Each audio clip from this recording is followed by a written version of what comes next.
Mission भुलाइल, छूट गईल धभाइल मंगल चांद के मिशन भुलाइल।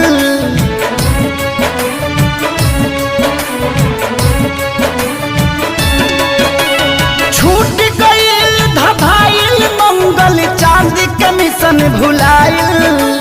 कुदरत के आगे देखा विज्ञान भी बौना हो गईल। भगवान के हाथ के कठपुतली इंसान खिलौना हो गई।